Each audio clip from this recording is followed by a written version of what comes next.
guys. We're gonna do a little voiceover and commentary for the POV walk through Chicago today. Nothing too crazy or too long, probably a little shorter walk. This video, I primarily just focused on the people of Chicago, hence the name. A lot of focus on street photography and portraits of people, getting people's faces. So I hope you guys enjoy. Remember to comment, subscribe, and like if you want to see more of this style. And let's get into it.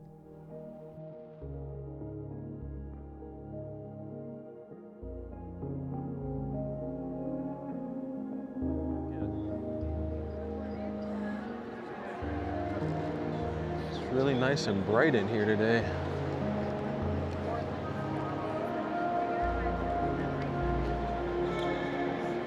See if you can find any interesting characters to shoot.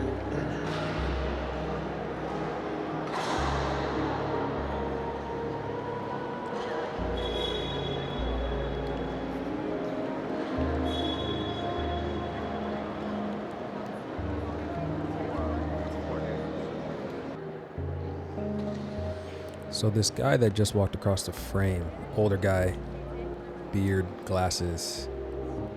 I always try to look for people who actually have glasses and have this kind of more of a unique style and look to them.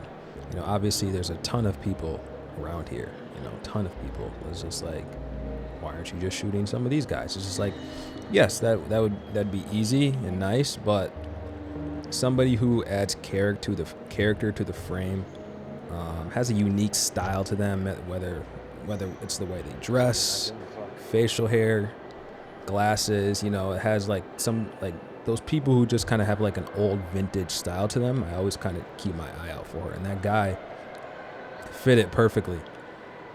So I'm gonna try, and I think I tried a little bit here to get him framed up, and I finally get him, as you'll see in a little bit.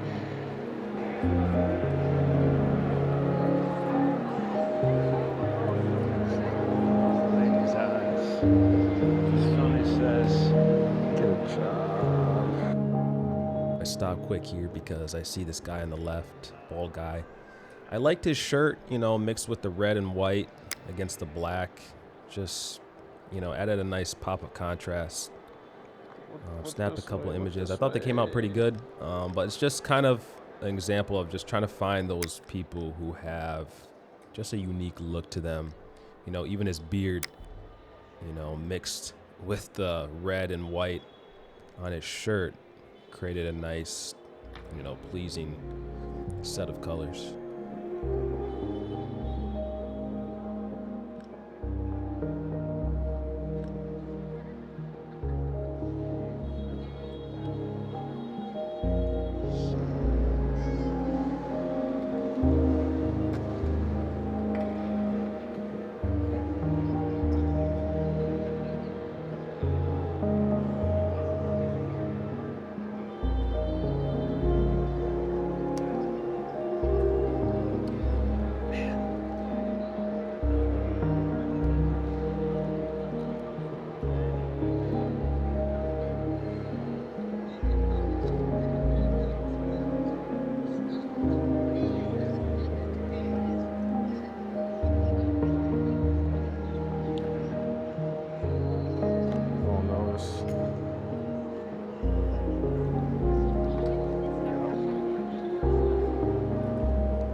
So at this point, it's probably been about 15 minutes since I've been walking around. Just being patient, waiting for that right moment. I stopped here because I like this guy. He was standing by himself. I was just waiting for his head to come out of his phone. Just by himself, just created a nice frame. And, I always try to catch people's facial expressions. That's really important, I think, in street photography as well.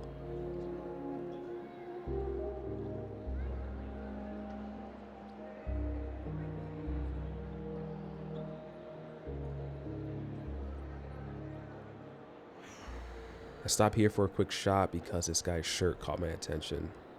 The bright, vibrant red really stood out. And I tend to add blue in my highlights in post-processing. So blue and red complement each other very nicely.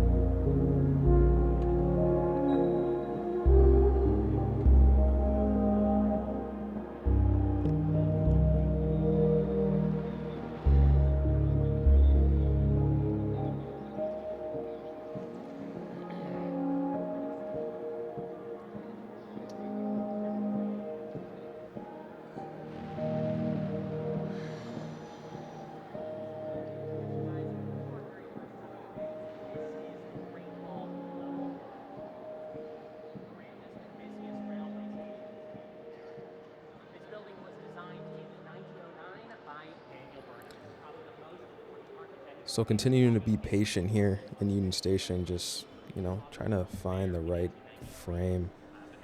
But I stop here because I see this kid sitting on the bench by himself, and he's kind of framed nicely in between these two guys standing with the hats. Kind of shot from the hip a little bit so he didn't see me, but I think it turned out pretty nice.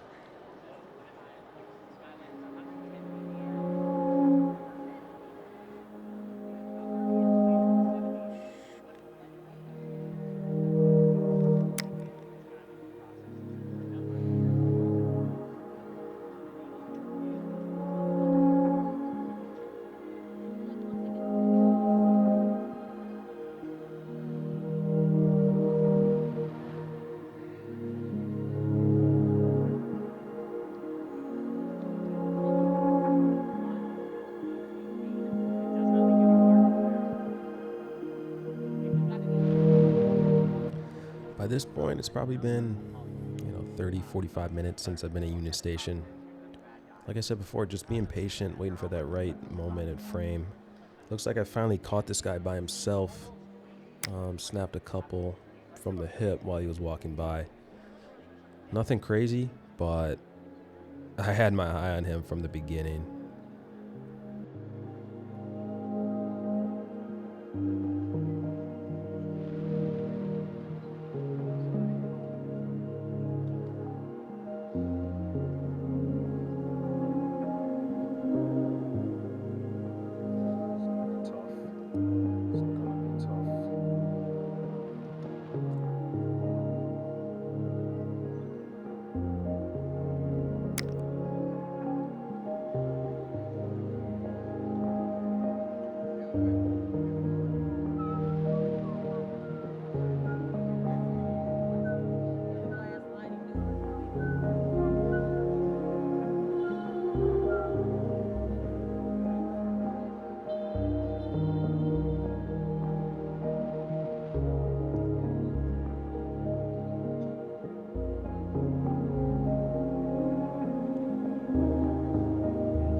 So to kill some time, I go down in the subway and I wasn't planning on shooting down in the train car, but like I said, I was waiting for a storm to come. It was coming around 3 o'clock, so I said, why not? I kind of just find a spot and camp for a while. Shot a little bit from the hip. honestly it wasn't too intentional. Just these two guys standing in front of me was the easiest thing to shoot at this point. So did a little video and took a couple still images of these guys. I know it can be a little nervous shooting down in a subway, you know, because a lot of people are down there, confined spaces, you know, bright lights inside of this subway car here. You're thinking everybody can see me, but obviously these days most people are on their phone and they don't really care what you're doing. So just keeping that in mind, I just continue on and get a couple shots.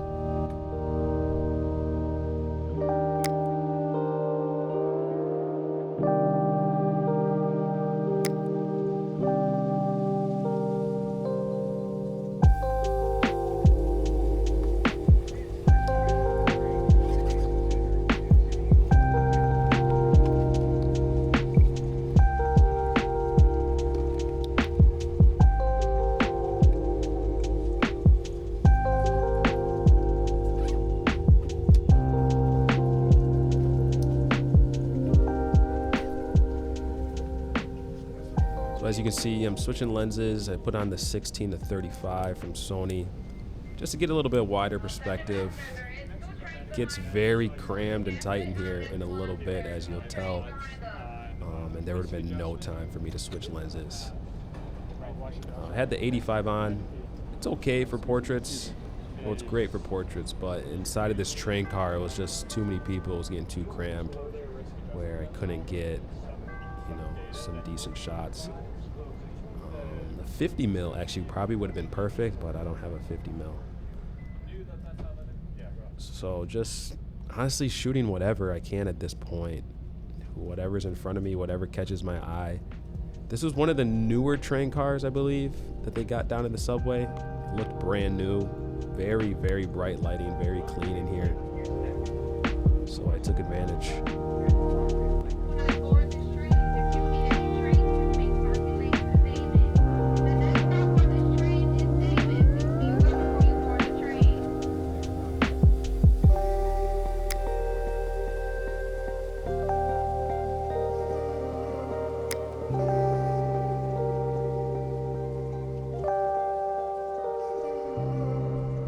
So I'm trying to shoot this guy standing next to me without him seeing me. You can tell he side-eyed me there a little bit, but not necessarily in a bad way, I don't think, but I think he was just trying to gauge his surroundings, figure out what I was doing over here. I opted in to do a little video of him just because I wanted to give more context of where I was at. You know, get the noise of the train, movement, shake, things like that. I didn't take any pictures of him, just only video. And after all said and done, I think it worked out pretty good.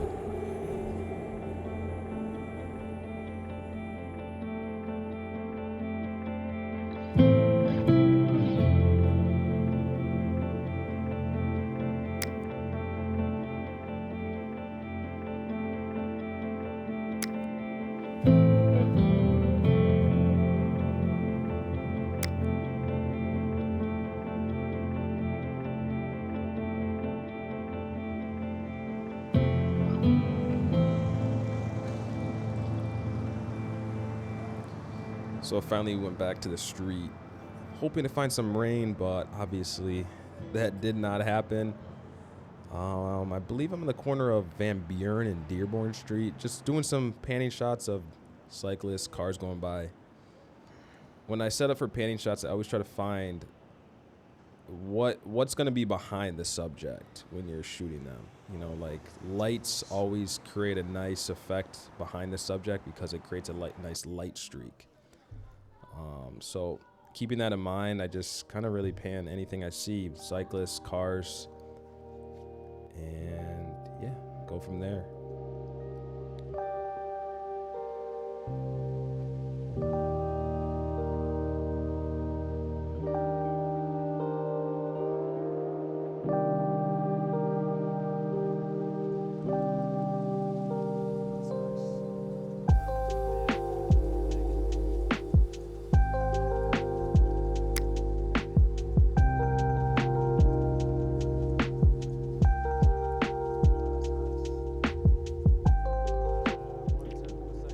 So over the years, I've experimented with a few shutter speeds for panning shots.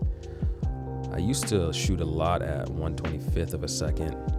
That speed is a little bit more forgiving, especially for beginners. Doesn't add a ton of motion to the shot, a little bit, but more times than not, you can get your subject in focus every time. 1/4 second is a really nice effect. You get a ton of motion blur, but it is more difficult to really capture that subject in focus. I found that 1/10 of a second to be a really nice sweet spot, and I believe that's what I was using here.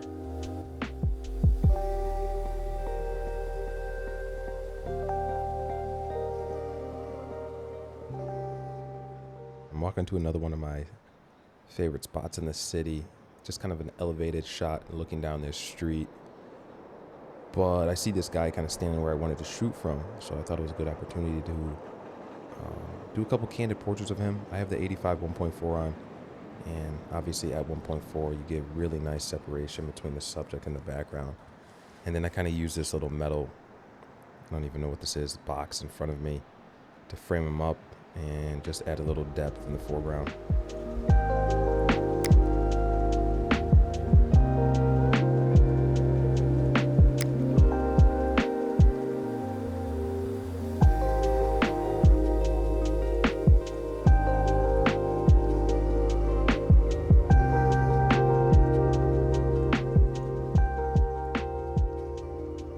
So shortly after, I move on to get a different perspective. Typically, I use the 16-35 for this street and shoot at 16. But this one, I had the 24-1.4 on, and I asked him if he could stand by the railing while I get a shot of the street. I position him off to the lower left of the frame and shoot at 1.4 just to get a nice depth, shallow depth of field in the foreground, as you'll see shortly here.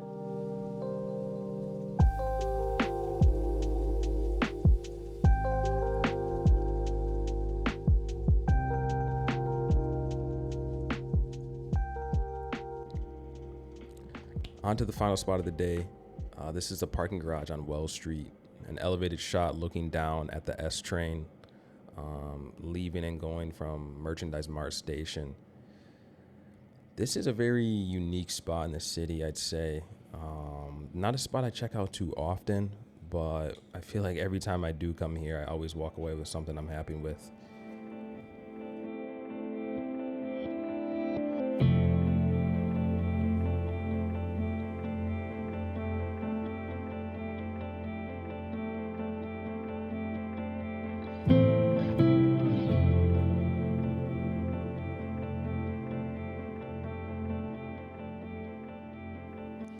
So following up on my earlier comment of how this is a unique spot in the city, I feel as if you can come here no matter what type of day or every day of the week, but you will always come away with a different image and different perspective just because of how the light falls on this spot here.